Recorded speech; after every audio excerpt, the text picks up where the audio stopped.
O tema que Deus colocou no meu coração, eu quero que você preste muita atenção nessa noite. O verdadeiro amor é o combustível para o crescimento. O verdadeiro amor é o combustível para o crescimento. Grava isso na tua mente. O verdadeiro amor é o combustível para o seu crescimento, para o meu crescimento, para mim ter uma vida verdadeiramente, cordialmente falando com Cristo Jesus. Para quê, pastor? Porque se não for verdadeiro, simbolicamente é artificial. E toda planta artificial, ela não alimenta, ela pode até ter aparência, ela pode até ser bonita, você pode colocar em algum lugar de destaque que muita gente vai ver porque tem aparência, mas não tem conteúdo, né? Ela não alimenta, porque visivelmente está tudo bem, mas nós precisamos do verdadeiro amor. E como é esse verdadeiro amor, pastor? É o verdadeiro amor que só Cristo Jesus pode colocar no nosso coração. Porque o amor de Deus é algo chamado dom do Espírito Santo. O pai pode amar um filho, a mãe pode amar um filho, um amigo pode até ter um sentimento bonito por um outro amigo, né? Ou por uma amiga, mas não se compara ao amor que Cristo Jesus tem por cada um de nós. Porque a palavra de Deus nos diz, nessa mesma carta de Paulo aos Efésios, que antes de você ser essa criatura abençoada, sentada aqui nessa cadeira, Ele já tinha te amado. E por isso Ele tocou em seu coração como resgatador de alma, para te colocar você em posição de filho. Porque antes, outrora, muitas vezes nós estávamos jogados ao lamaçal do pecado, jogado a qualquer vento, ninguém te dava nenhum real por você. Às vezes você andava drogado, bêbado, na prostituição, você não tinha esperança de vida, né? Você trabalhava, né, diariamente, mas você não via esperança, porque a verdadeira esperança, baseado na fé em Cristo Jesus, é a nossa salvação. Eu creio que todo crente, por mais, né, que ele venha buscar a presença de Deus, os dons espirituais, pregar com excelência, cantar louvor de adoração na euforia do Espírito Santo, mas se você não tiver certeza da sua salvação, tudo isso é em vão. Não valeu de nada, não é verdade? Sim ou não? Por isso que nós temos que entender este amor que muitas vezes nos constrange, este amor verdadeiro, cordial, que nos fortalece e é o combustível para o dia da manhã, né? E como nós entendemos isso na prática? Como nós entendemos isso na prática? Tirando da teoria e levando para uma vivência, uma prática que venha dar resultado. Aí, amados irmãos, vem Jesus Cristo nos ensinando, né? Porque Ele nos diz que não tem como nós entender o verdadeiro amor que está em Cristo Jesus apenas, né? Porque só Ele pode te ensinar como amar. Por mais que você seja uma mãe dedicada, por mais que nós sejamos um pai dedicado, nós não vamos entender ainda como é esse amor de Cristo Jesus, né? Porque eu como pai, você como mãe e os pais que estão me ouvindo nesta noite, se Deus fizesse uma prova conosco, igual fez com o nosso pai da fé Abraão, eu tenho certeza que você seria reprovado, assim como eu serei reprovado. Não é verdade? Não é verdade? Porque nós não somos capazes de entregar na totalidade o nosso filho para a morte. Mas Jesus nos amou primeiro. Deus tem nos amado de uma forma cordial e verdadeira. E Ele tem entregado o seu Filho unigênito, primogênito, né, para todo aquele que nele crê, não pereça, ainda tenha vida eterna. Aleluia. Que amor é esse, pastor? Que amor é esse que não liga para nada? Que amor é esse que não se preocupa com nada, mas se preocupa em agradar, em resgatar, em buscar aqueles que estão perdidos? Que amor é esse? Nós às vezes não conseguimos compreender. Por que nós não compreendemos, amados irmãos, este amor? Eu vou explicar para os amados irmãos.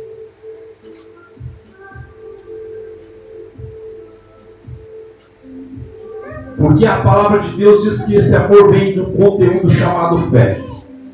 Ele diz que quem não tem fé não sabe o que é amar. Porque primeiro você tem que ter fé para depois o amor gerar no seu coração. E a fé vem por ouvir e ouvir a palavra de Deus.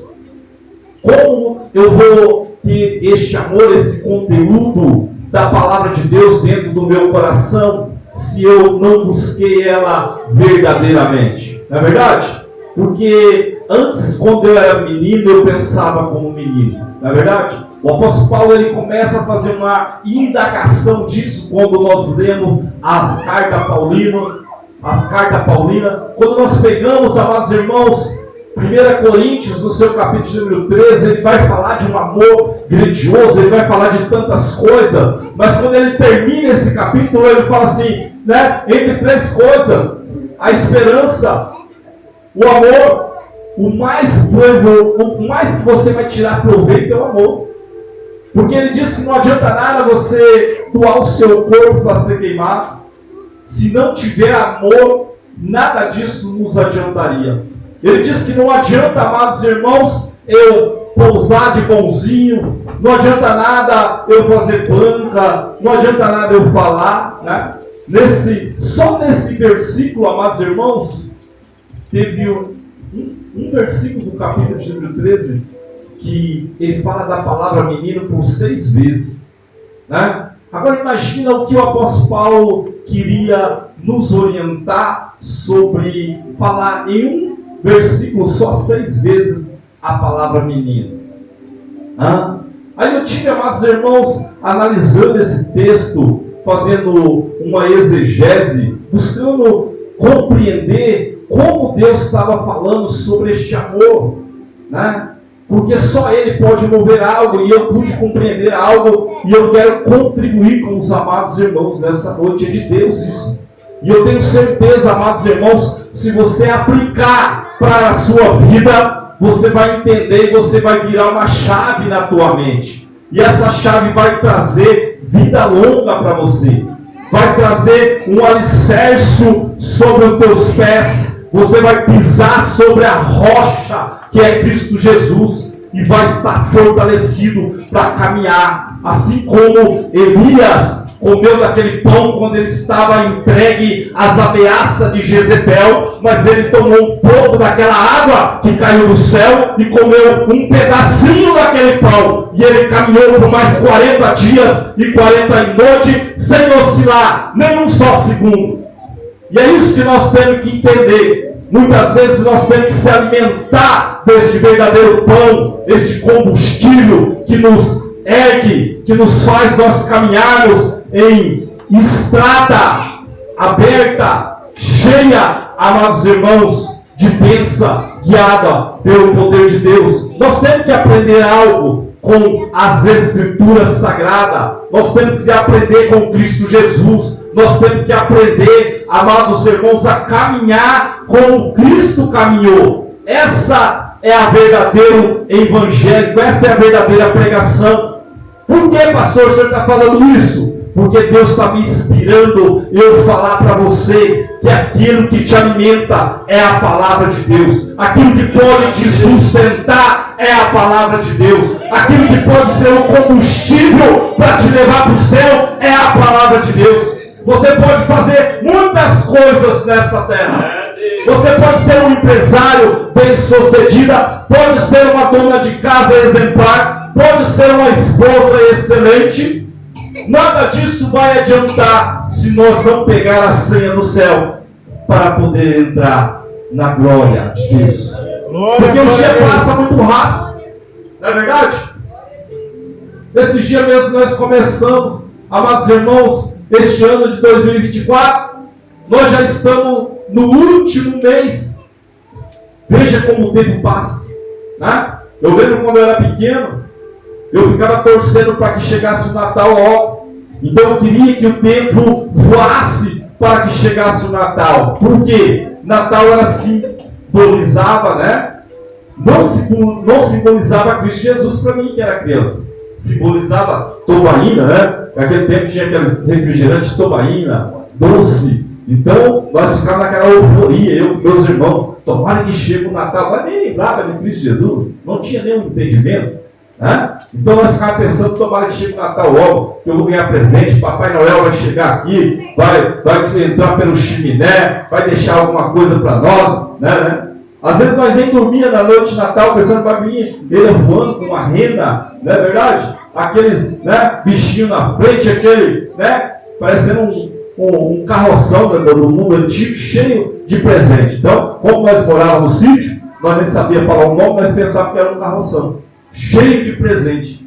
E eu e meus irmãos ficavam ali, próximo da noite de Natal, acordados, pensando naquilo ali.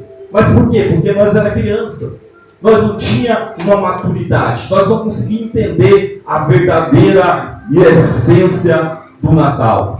Quando nós falávamos em nascimento de criança, minha mãe falava para mim assim: sabe como você veio ao mundo? Você veio no bico de uma cegonha. A cegonha passou com um bicão bem grande, né? E ali no lençol, passou aqui pertinho, jogou você ali de cima. E eu ficava pensando, puxa vida, né? Como que vai passar essa cegonha para jogar mais alguma criança para brincar, né? E tinha isso em nossa mente, amados irmãos. E por que nós pensávamos dessa maneira? Porque nós fomos ensinados dessa maneira. E toda mente trabalhada, ela vai acreditando naquilo ali. Não é verdade? Vai passando o tempo e você vai acreditando. E a tua mente vai sendo cauterizada segundo o ensinamento que vai te passando. Não é verdade? Chega uma hora que a sua mente está tão cauterizada que tem tanta mentira sendo falada e você acredita. Você vive segundo a esses mitos, essas lendas. Não é verdade? E tem muita gente que ainda continua vivendo sobre lendas, sobre mitos. E é isso que nós devemos aprender. Pastor, por que o senhor está falando isso? Porque, amados irmãos, eu estive orando por tanto tempo. E muitas vezes eu chorava em cima desse exemplar da Bíblia. Eu colava papel para todos os lados no meu quarto. A minha esposa lembra disso. Porque quando eu fiz uma aliança com Deus, eu falava para o Senhor: Senhor, eu não quero ser um crente qualquer. Eu não quero ser um crente qualquer como esses crentes, porque eu não nasci no berço evangélico. Então eu olhava para os crentes, amados irmãos, eu admirava alguns crentes. Mas também muitos crentes não deixavam eu vir para Cristo Jesus. Tá? No meu entendimento de menino, eu quero que você preste atenção. No meu entendimento de menino. Tá? Então no meu entendimento de menino, eu tinha que ter um padrão de crente.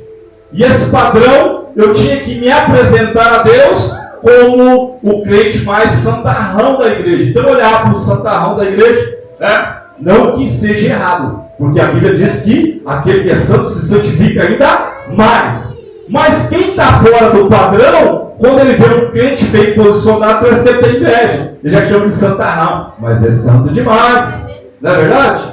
Mas poxa, aquele aí está num nível que, né, está querendo se aparecer, não é assim? Muitas vezes aquele que está fora do nível, ele quer dizer dessa maneira. E eu, menino ainda na fé, sem Cristo Jesus, sem o Espírito Santo ministrando no meu coração, eu sempre falava isso, falava, puxa vida, né? Às vezes, eu trabalhei de segurança por muito tempo, né? Numa empresa, e andava para lá e para cá, ia para lá e para cá, ia no salão, bagunçar, e às vezes, muitas vezes, eu encontrava muito cliente nesses lugares. Dia de culto, estava lá, tudo bonitinho, né? Bolsinha de crente, mas saía da igreja, né? Eu encontrava em alguns lugares. Aí eu falava com o Senhor, Senhor, né? Eu vou continuar no meu posicionamento mesmo, fazendo uma bagunça para lá e para cá, porque eu não conheço a tua palavra e eu acho que não é desse jeito.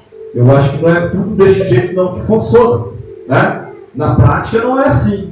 Eu acho que vai ter uma esperança para todos nós. Eu acho que o Senhor não fez nós como filhinho, né? Para depois nos matar, né? Eu acredito que o Senhor tem feito. Eu estou falando para vocês, eu estou fazendo uma alegoria da minha cauterização de mente. Eu não estou falando que isso está escrito na palavra de Deus. Eu só estou fazendo uma alegoria, porque o Espírito Santo está me conduzindo e eu falar com você. Porque tem muito crente dentro da igreja que ainda